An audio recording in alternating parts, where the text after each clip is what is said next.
सो हम तो बारात से रात को ही वापस आ गए थे और चले गए थे सोने के लिए। So hello everyone, welcome back to my UP की शादी वाला व्लॉग।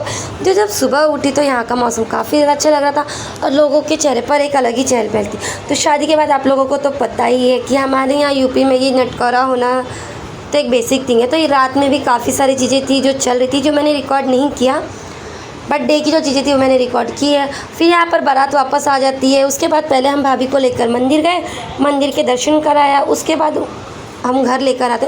तो हमारे यहाँ एक रस्म होती है कि जब नई दुल्हन घर आती है तो पहले द्वार पर ही उसकी जो पूजा वगैरह थी वो होती है। तो यहाँ पर कुछ नेक वगैरह भी छिड़के जाते हैं, जैसे चॉकलेट्स और बतासे वगैरह, तो पैसे वगैरह भी। और बाहर सभी लोग ये रस्म कर रहे थे और हम लोग जो थे वो नाचने में इतने ज़्यादा बिजी थे कि क्या ही बताइए। शादी में हमने तो काफ़ी ज़्यादा इन्जॉय किया ही था। उसके बाद मौसी आ जाती है, मौसी ने भी ये रस्म की। और फिर उसके बाद सभी ने, हमारे यहाँ ऐसा होता है कि सभी खेलने लगते। तो कोई आटे से खेल रहा था, कोई मिट्टी से, कोई कलर से, ऐसे सब खेलने लगते। खेलने के बाद सभी ने पाइप से नहाया और आज का जो दिन था वो ऐसे ही इंजॉय किया। उसके बाद डांस तो भाई खूब सारा किया, नॉन स्टॉप किसके तो कुछ पता ही नहीं। तो आपके यहाँ भी ये रस्म होती है क्या, मुझे कमेंट में ज़रूर बताना। और आपके यहाँ इस रस्म को क्या कहा जाता है वो भी मुझे ज़रूर बताना। तो यहाँ पर तो हमने काफ़ी ज़्यादा इंजॉय जो था वो कर लिया था।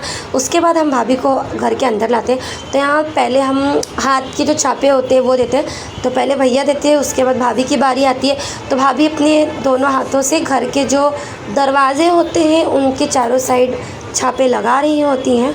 और भाभी ने अपने दोनों हाथों से छापे लगाए और काफ़ी अच्छे से भाभी ने ये जो रस्म थी वो कंप्लीट की थी। उसके बाद हम भाभी के गृह प्रवेश की तैयारी करते हैं, जहाँ पर भाभी ने पहले लोटे मतलब कलश जो था चावल का वो गिराया था। और फिर उसके बाद उन्होंने अपने जो पैर के जो छापे थे वो दिए थे। तो यहाँ पर तो काफ़ी अच्छे से सारी चीज़ हो गई थी, पर पहले यहाँ पर कपड़े पर जो थोड़ा कलर था वो गिर गया था।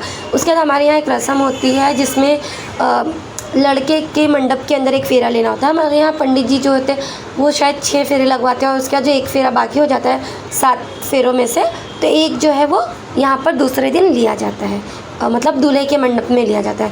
तो आपके यहाँ भी ऐसा कुछ होता है रिचुअल तो मुझे बताना, ताकि मैं भी जान सकूँ कि ये जो रस्म है वो और कहाँ होती है।